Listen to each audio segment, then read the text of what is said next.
So picture this. We are at 11,000 feet. Oh, boy. Yeah. The air is freezing, it's incredibly thin, and it's just rushing by at a terrifying speed. And drifting right through the approach corridor for Los Angeles International Airport is a guy named Larry Walters. Right, in his, well, not in a plane. No, he is definitely not in a Cessna. He's not in a helicopter. Larry is sitting in a standard aluminum frame lawn chair. It's just wild to even visualize. It totally is. And he's got a BB gun resting in his lap, a few sandwiches packed right beside him, and he is suspended in the sky by 45 large weather balloons that he just, like, tied to the arms and legs of that lawn chair. It is the ultimate absurd image, you know. I mean, a bewildered commercial airline pilot literally has to radio the LAX tower to report that he just passed some guy in a lawn chair with a gun. Exactly. And so the Navy eventually dispatches a helicopter. They rescue him. And as Larry's being led away in handcuffs by the authorities, he's shivering and completely terrified, a reporter shoves a microphone in his face and asks the only logical question. Which is, why on earth did you do it? Right. Mr. Walters, why did you do it? And Larry, this guy who just accidentally terrorized commercial airspace, looks at the reporter and says, hey, if you want to turn your dreams into a reality, you can't just sit around. It's glorious. Because, I mean, Larry Walters didn't want to drive trucks anymore. He had poor eyesight, which disqualified him from the Air Force. Yeah, the conventional doors were just closed for him. So he drove to an Army-Navy surplus store, bought helium, bought the balloons, anchored a launcher to his Jeep, and just cut the cord. And while we certainly do not advise you, the listener, to construct DIY aircraft. We don't do that. Yeah, don't do that. But Larry represents this psychological threshold that most people never, ever cross. The threshold between knowing and doing. Exactly. And that brings us to our mission today. We are exploring Jerry Roberts' book, The Millionaire Mindset. And right up front, I want to say, if you are tuning in looking for a tutorial on, like, tax loopholes or how to pick the right tech stocks, you were totally in the wrong place. Yeah, this is not a numbers game. No, it's a profound exploration of how our internal paradigms actually dictate our external financial reality. And the book relies really heavily on these vivid, powerful stories like Larry Walters. They're almost like parables. They really are. So today, we're doing something a big special for this deep dive. We're going to immerse you in these narratives. We're doing an audiobook style approach to bring them to life, and then we're going to completely dissect the mechanics behind them. Because to understand wealth, you really have to understand the mind. And Larry Walters is the perfect catalyst for this, right? Like, think about human behavior. Most people spend decades in the knowing phase. Oh, absolutely. They know their job is a dead end. They know they should start that business. They know they need to invest, but they just gather information endlessly without actually executing. They sit in the chair, but they don't buy the balloon. Exactly. Larry, for all his foolishness, he crossed the line. He used the resources he had to force his dream into reality. He kind of weaponized his own momentum. But as Jerry Robert points out in the book, action is really only the first piece of the puzzle. You can take massive action, but if your internal programming is fundamentally flawed, that action is eventually going to sabotage you. You'll shoot your own balloons down, basically. Right. And Jerry knows this firsthand. I mean, he didn't write this book from some ivory tower. He grew up in Ottawa, Canada, living in the project's extreme poverty. Yeah, the stories he tells about that are rough. They are. He writes about the visceral humiliation of having to wear his sister's winter coat to school because his family couldn't afford a new one for him. He lived the financial trauma he's analyzing. Which is what makes his trajectory so fascinating to me. Within a few short years of completely rewiring his mindset, he went from that extreme poverty to a 6-figure and eventually a 7-figure income. Wild. He essentially turned his own brain into a laboratory experiment. And the turning point, the real moment that experiment began, was a specific conversation that is honestly incredibly uncomfortable to read, let alone experience. Oh man, the meeting with Bob Proctor? Let's set the scene for you. So, Jerry has finally found a little bit of success. He's out of the projects. He's written a book. He's booking some speaking gigs. And his chest is puffed out. He feels like he has conquered the world. He's feeling himself, for sure. Totally. And he gets introduced to Bob Proctor, who is this legendary, really intimidating figure in the personal development space. And Bob invites Jerry to his home. And you can just feel the ego radiating off Jerry in this moment in the book. He walks into Proctor's house, basically expecting to be praised. And Bob just looks at him and asks a very simple, direct question. He says, "What's the most you've earned in a year?" Right, and Jerry just beams. He proudly announces that he is pulling in $100,000 a year. He's young, he has no formal education, he was kicked out of school at 15. He completely expects Bob to be absolutely blown away by this number. And Bob's reaction is brutal. Yeah, Bob just looks at him completely deadpan and says, "That's garbage." Just right to his face. That's garbage. Jerry is stunned. I mean, before he can even formulate a defense, Bob finishes the thought. He says, "It's garbage for you to make in 1 year what you could be earning in a month." Wow. And Jerry just explodes. He immediately goes on the defensive, violently protecting his limitations. He starts yelling, "Bob, you don't understand where I come from. I come from poverty. I don't have business experience. You've got to be joking." He is literally arguing for his own limitations. It's crazy. He is fighting the exact man who is trying to expand his reality. Right, and Bob just watches him flail. He diagnoses him like a surgeon looking at a tumor. And then Bob delivers the knockout blow. The jerk line. Yes. He looks at Jerry and says, "You are a jerk." Mm. And Jerry goes completely silent. He's devastated. And Bob leans in and explains, "Anyone who would reject that kind of idea has to have mental problems. Deep within you is the potential to make that kind of money in a month. And all you are doing is fighting me on it. Anyone who would violently defend the very ideas keeping them small, I have to call a jerk." That phrase right there. Violently defend the very ideas keeping them small. That is the absolute core of poverty consciousness. But wait, let's look at the mechanics of mentoring for a second here. Sure. Because calling a mentee a jerk, calling their hard-earned success garbage, It seems harsh. it feels totally counterproductive. Yeah. If you want someone to adopt a new way of thinking, why not guide them gently? Why did Bob Proctor's harshness actually work on Jerry? Well, it's because of the depth of the programming. When someone... He had to bypass the ego entirely. Yes. The ego is designed to protect our current identity, even if that identity is keeping us broke. Jerry was exhibiting massive cognitive dissonance. He wanted wealth, but his self-image was still the uneducated kid from the projects who fights for every dollar. Right. To make $100,000 a month, that identity has to die. Bob used insult and shock to shatter the shell of that identity, forcing Jerry to realize that the only thing holding him back wasn't his lack of a diploma, but his own desperate white-knuckled grip on a small, safe reality. That makes perfect sense. He had to break the machine to show Jerry how the gears were grinding together. And that leads us directly into the framework Jerry developed to explain how this internal machine actually operates. How does the mind process these limitations? He uses this incredibly vivid maritime metaphor, the captain and the crew. Yes. Okay, so imagine your life as a massive, powerful ship sailing across a vast ocean. The ship is commanded by two completely distinct entities. Up on the bridge, looking out at the horizon, is the conscious mind. Let's call him the captain. What in charge? Right. The captain has free will. He can analyze the weather, he can plot a course, he can change his mind. He shouts his orders down the speaking tube to the engine room. But down in the dark, sweltering engine room is the subconscious mind, the crew. And they are the ones actually doing the heavy lifting. Exactly. They're shoveling the pole, turning the massive gears, and physically propelling the ship forward. They possess immense, terrifying power, but they have absolutely no free will. None at all. In fact, the crew operates under a strict, unbendable biological rule. They only have a one-word vocabulary, and that word is yes. Just yes. Yeah. They cannot reject an idea. They cannot analyze if an order from the captain is beneficial or destructive. And crucially, the crew does not understand sarcasm or jokes.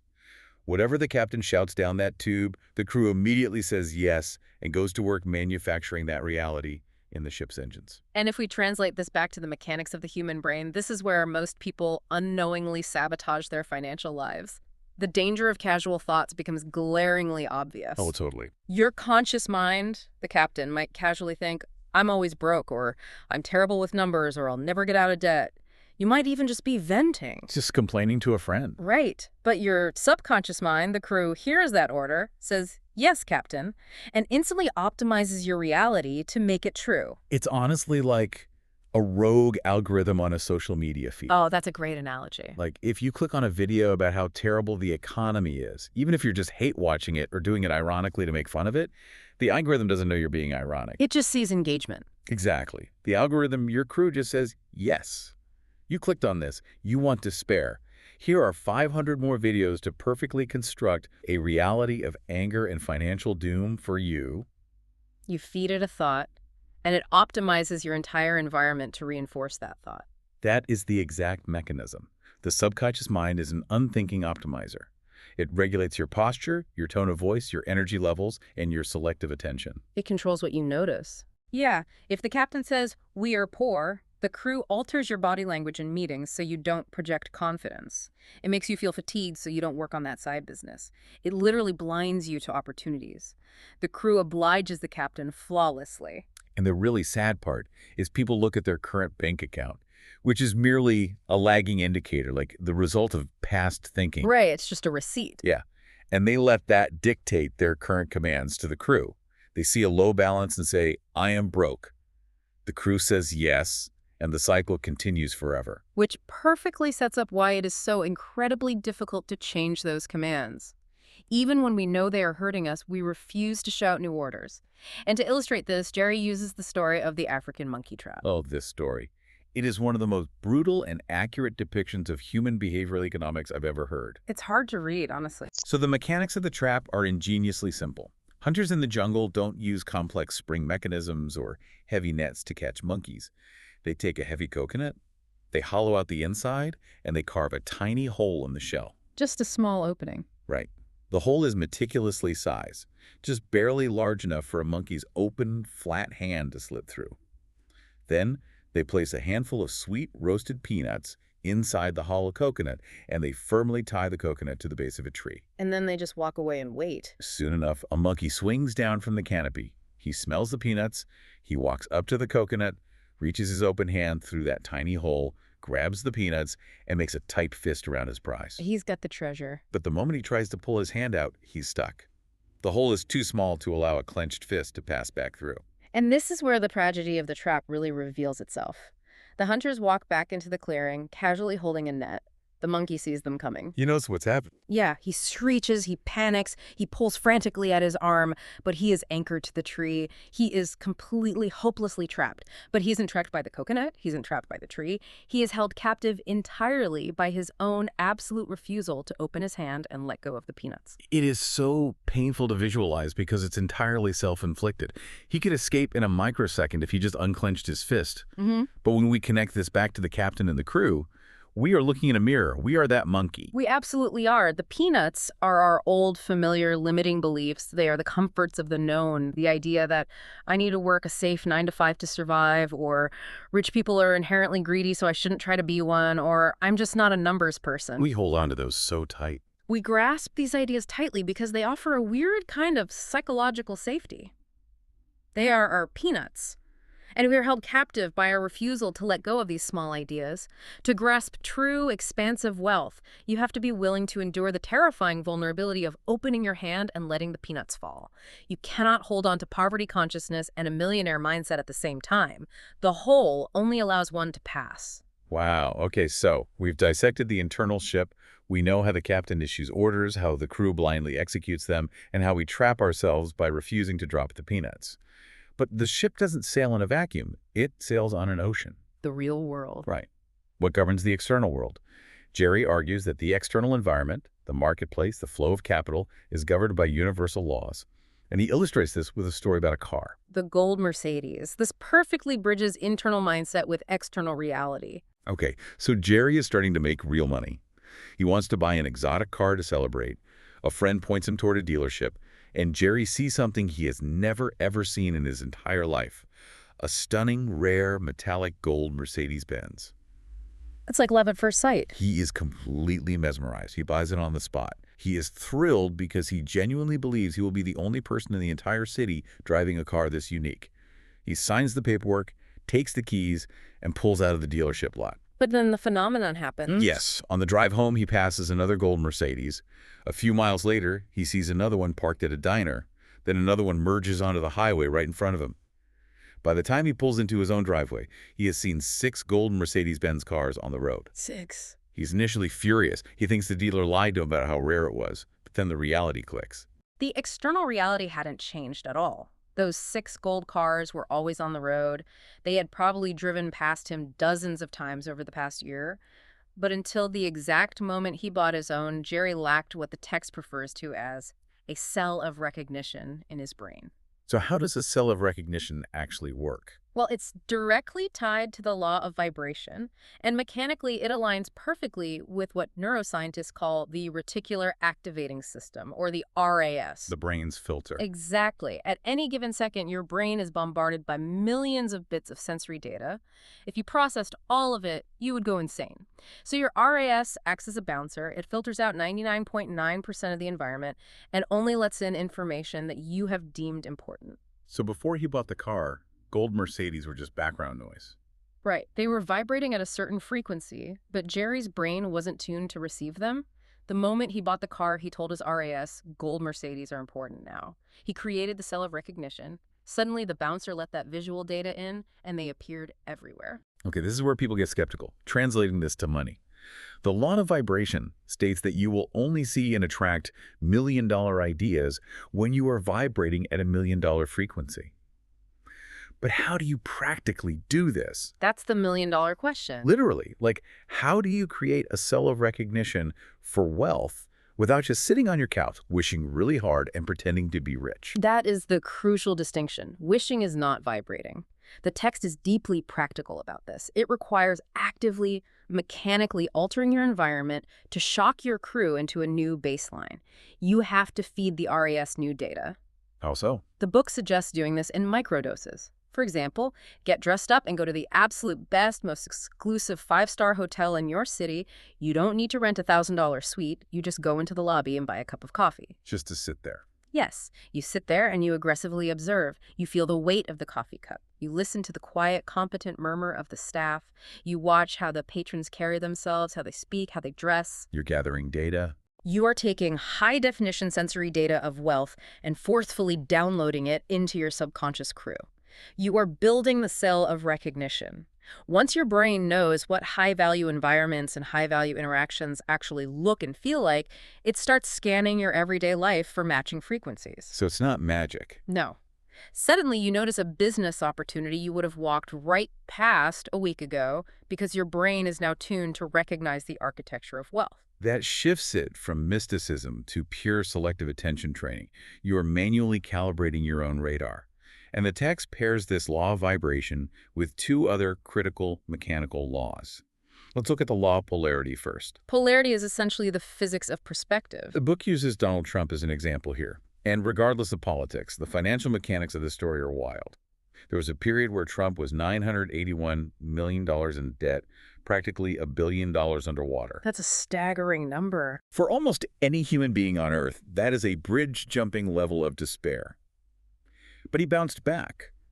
And the book attributes this to his understanding of polarity.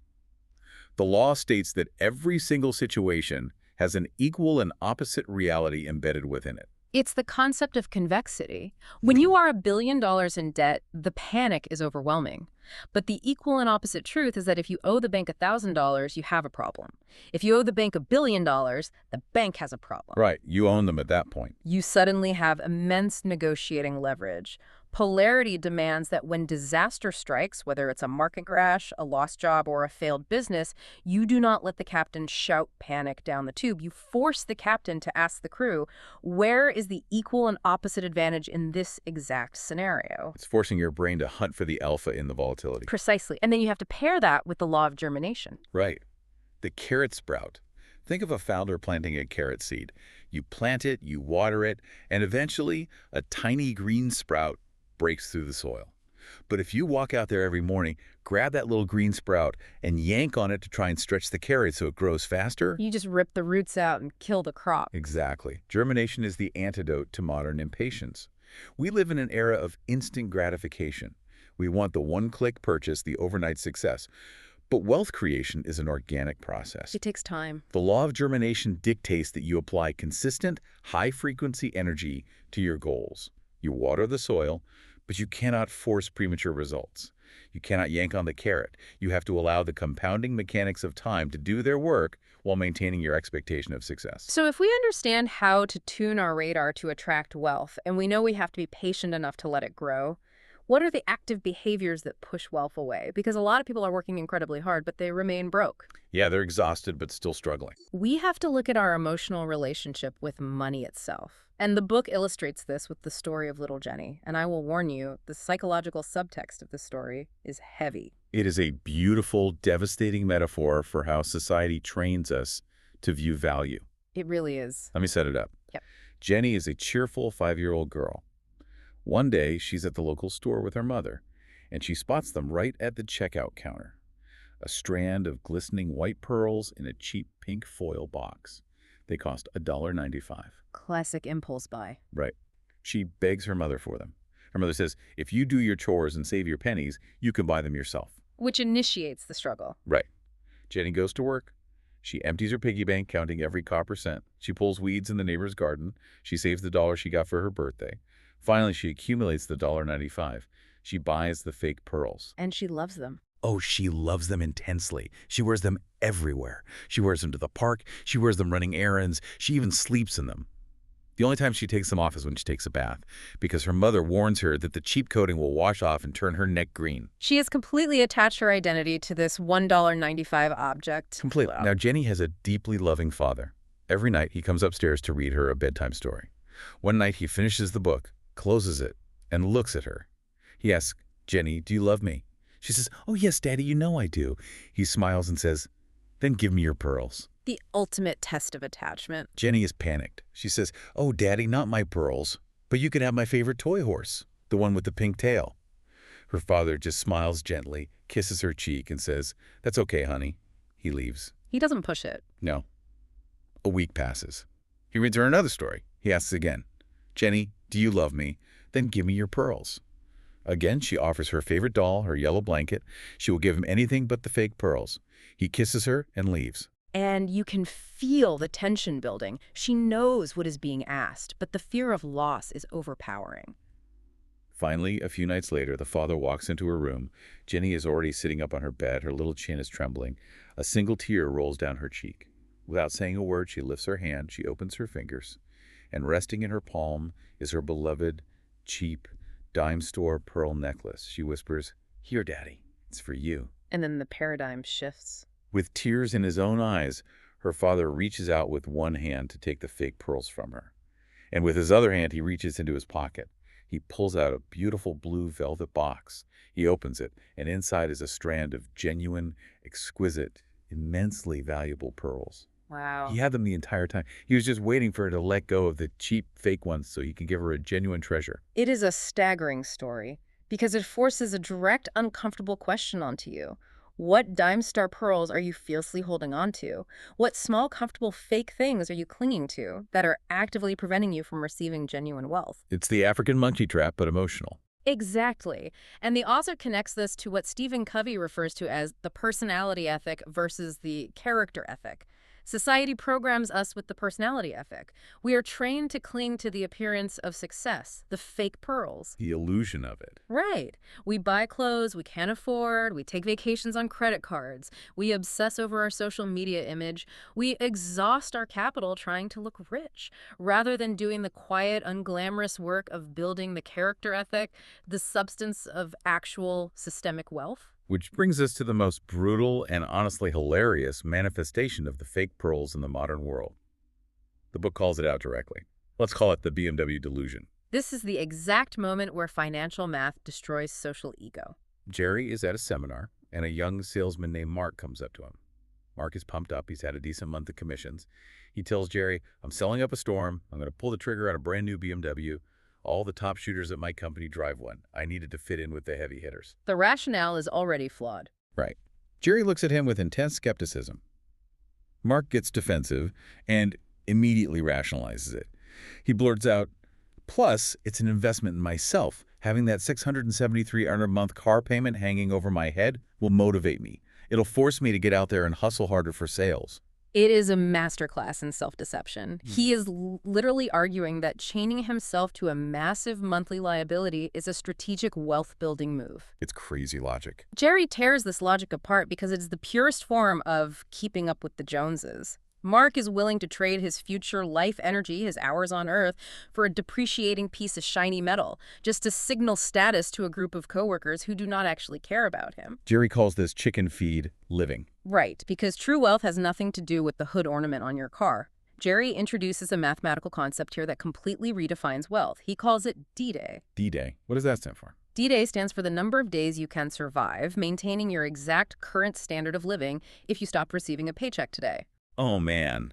That is a terrifying metric for most people to calculate. It strips away all the fake pearls. If you drive a finance BMW, wear a Rolex, and live in a massive mortgaged house, but your D-Day is 14 days, you are not wealthy. You are incredibly fragile. They're on the edge of a cliff. You are one bad month away from total collapse. You are a high-earning poor person. The millionaire mindset demands an inversion of how we treat money.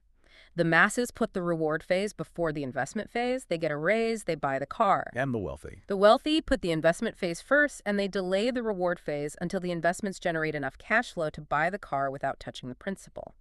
So stripping away the fake wealth means you have to replace it with real mathematical wealth habits. You have to rewire the crew with cold, hard operational commands. And the book illustrates the sheer mathematical violence of compounding habits with a classic choice. The magic penny. This is where we confront the flaws in human linear thinking. Okay, I want you to imagine we are sitting across a table from each other. I place a heavy aluminum briefcase on the table. I pop the latches, open it up, and show you $1 million in crisp, untraceable, tax-free cash. It's yours to walk away with right now. Sounds good to me. Right. Then I hold up my other hand. Pinched between my fingers is a single dull copper penny. But I make you a promise. If you take the penny, I will magically double its value every single day for exactly 30 days. Which do you take? From a purely instinctual level, almost everyone reaches for the briefcase. Of course they do. Because if you take the penny, the first week is agonizing. Day 1, you have 1 cent. Day 2, 2 cents. Day 3, 4 cents.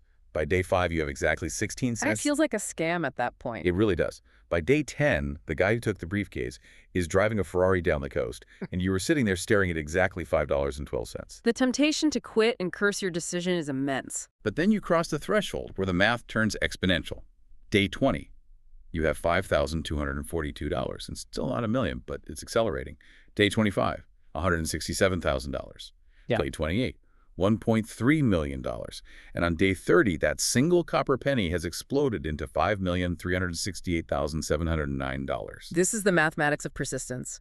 Our brains evolved to think linearly, 1 step, 1 yard, 1 meal. We are terrible at intuitively understanding exponential growth.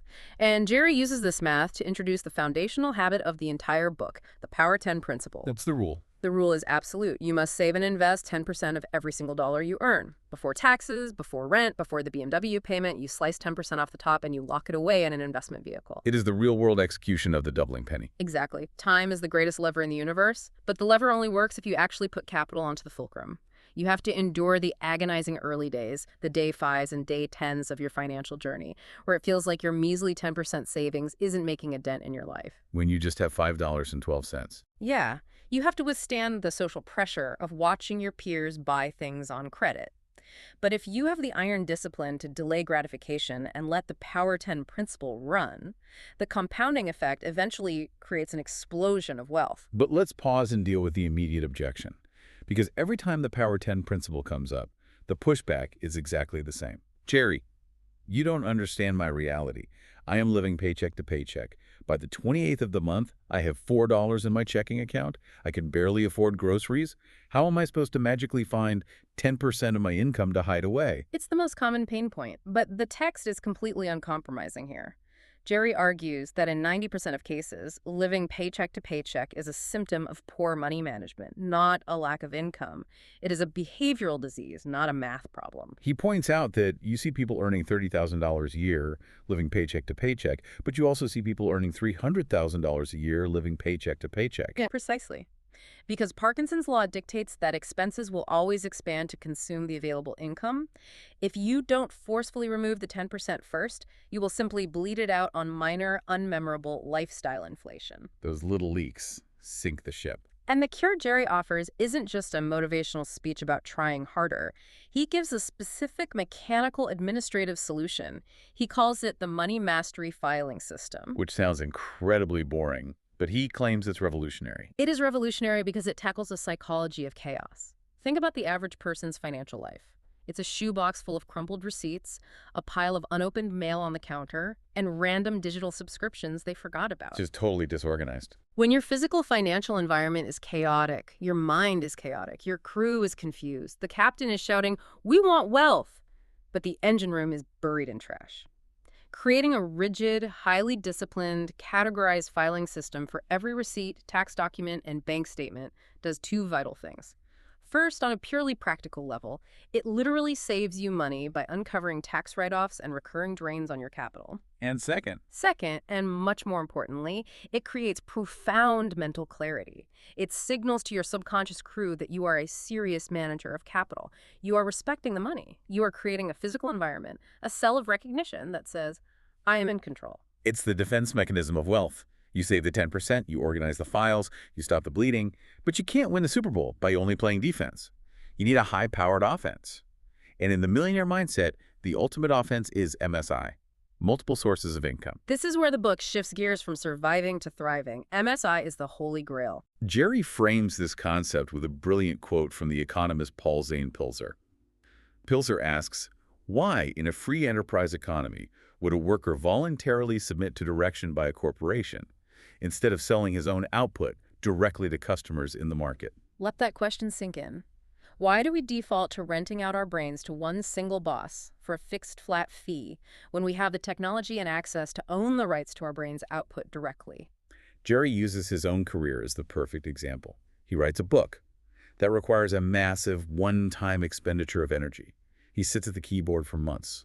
But once it's done, that book is printed and sold in multiple countries, translated in multiple languages, generating royalties month after month, year after year. The work is already done. Right. He works once, he gets paid forever. He has decoupled his time from his income. That decoupling is the essence of true MSI. And Jerry uses a great visual metaphor for this. Throwing the apron on the floor. From the Sinatra story. Yeah, it's a reference to the legendary story of Frank Sinatra. Sinatra was working as a singing waiter. He was carrying trays, wiping tables, trading his time for hourly wages. One night, he realizes he's never going to get rich carrying trays. He literally takes off his waiter's apron, throws it on the floor, jumps up onto a table, and just starts singing. He refused to be confined to linear That's labor. exactly. MSI is about throwing your own apron on the floor. But we need to be incredibly precise here, because people misunderstand MSI all the time.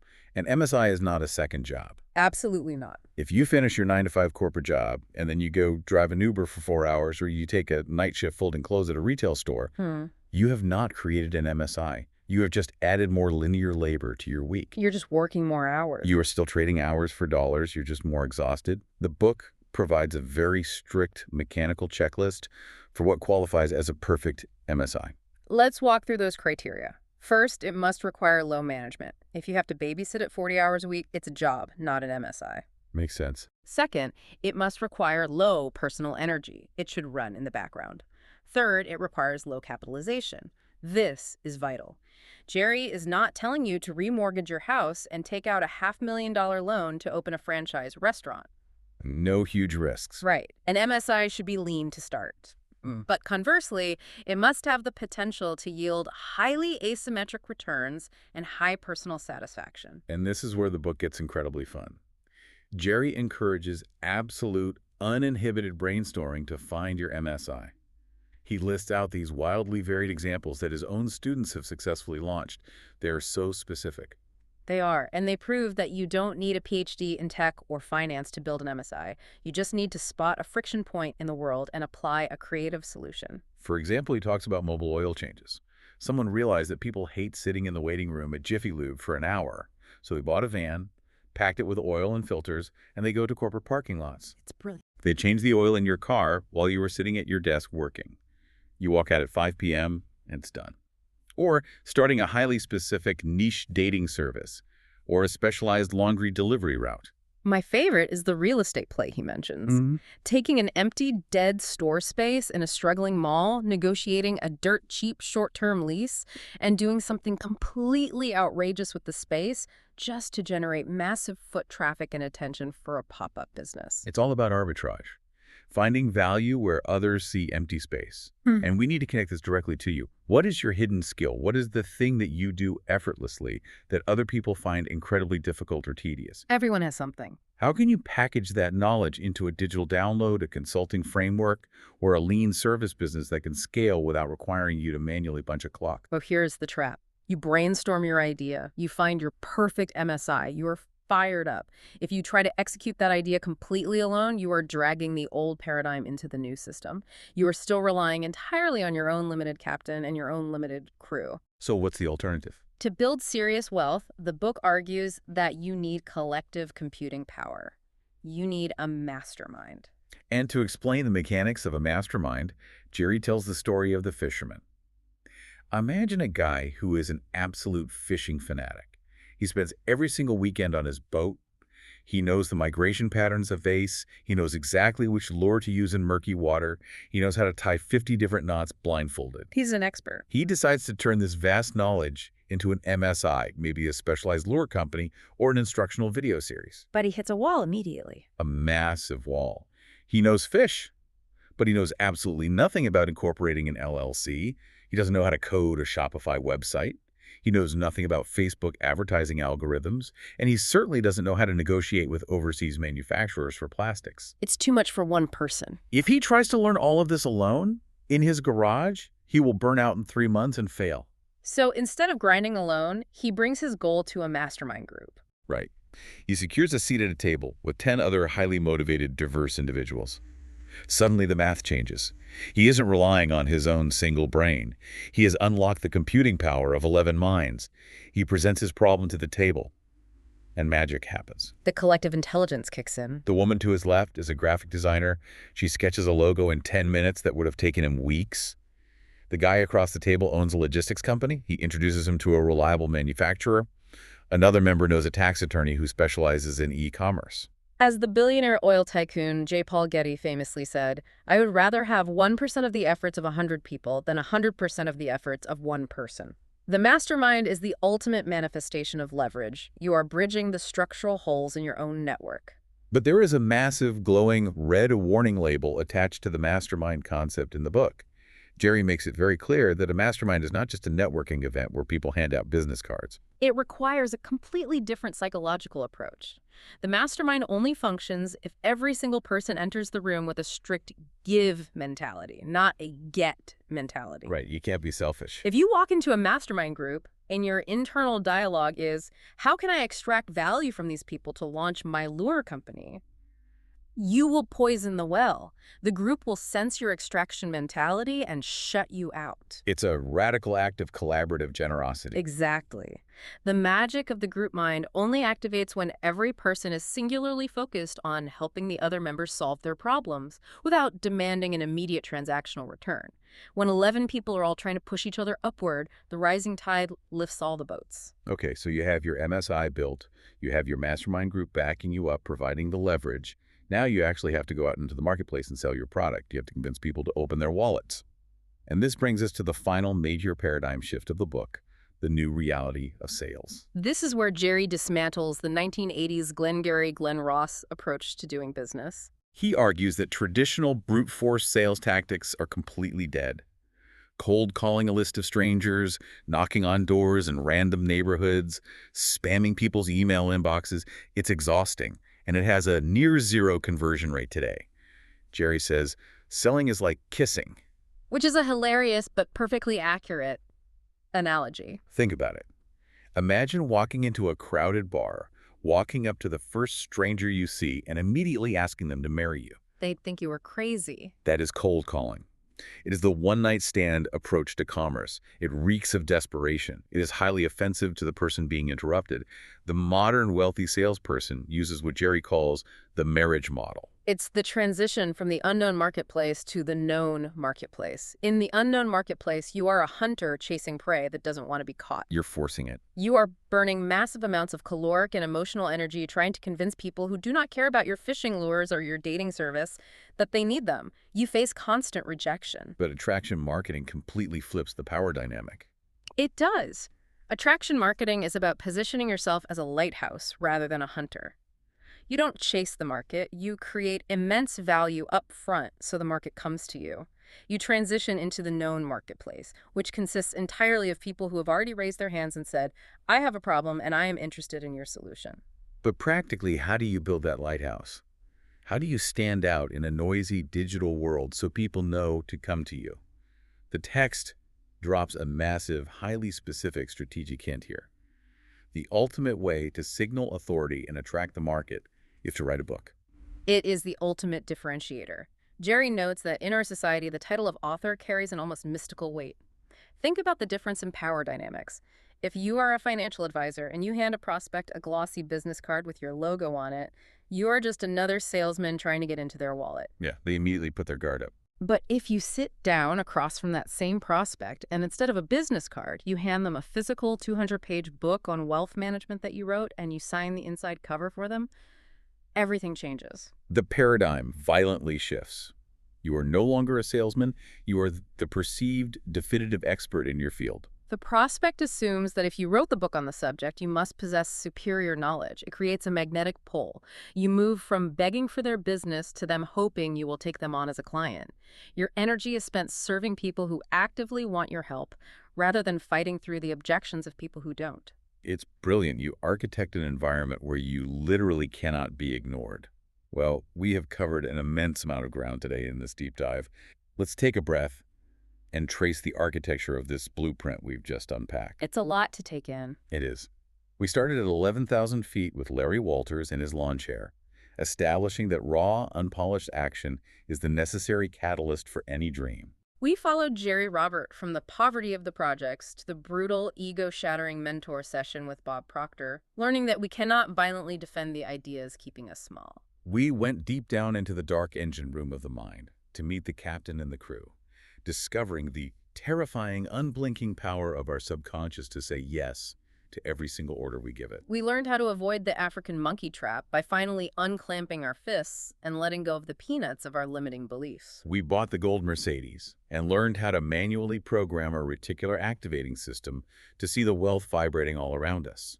We learned to find the alpha in disaster through the law of polarity and to respect the quiet, compounding math of time through the law of germination. We analyzed the tragedy of Jenny's fake pearls and the toxicity of the BMW delusion, realizing that financing our ego is the fastest path to a fragile D-Day. We suffered through the agonizing first 15 days of the magic penny to understand why the Power 10 principle and a clean filing cabinet are the ultimate financial defense. And then we went on offense. We threw Frank Sinatra's Apron on the floor to build lean, scalable MSIs. We harnessed the computing power of 11 brains in a mastermind, and we evolved from the desperation of cold calling to the magnetic lighthouse pull of attraction marketing. It is, top to bottom, a complete mechanical blueprint for tearing down a poverty consciousness and constructing a millionaire mindset. But the deep dive mission isn't quite over. I want to leave you with one final provocative thought to mull over on your own as you step back into your reality. Give it to them. We've talked extensively today about building multiple sources of income. We've talked about side hustles, real estate, books, and investments. But what if the most vital, the most powerful, multiple source of income you could possibly build isn't a business at all? What if the greatest asset you can multiply is entirely new perspectives? That's a deep question. Think back to the maritime metaphor.